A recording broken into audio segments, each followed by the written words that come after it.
वजीर फाइनेंस हरीश राव ने जिले रंगारेड्डी के सदाशिव पेट का दौरा करते हुए वहां पर एमआरओ और रेवेन्यू अहदेदारों से अचानक मुलाकात करते हुए हुकूमत के शुरू करदा धरानी पोर्टल के तहत किए जाने वाले रजिस्ट्रेशन से मुतालिक तफसीलात हासिल की। उन्होंने अहदेदारों को हिदायत दी कि वो साफ और शफाफ तरीक़ेकार इख्तियार करते हुए धरानी पोर्टल अराजियात की तफसीलात को शामिल करें।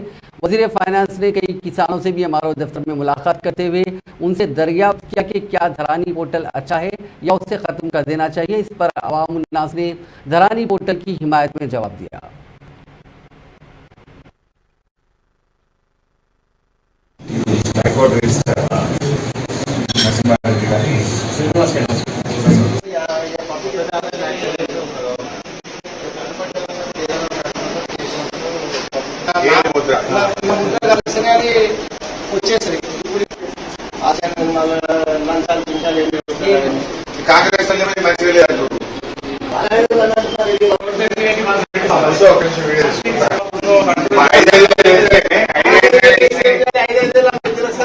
పెట్టుబడి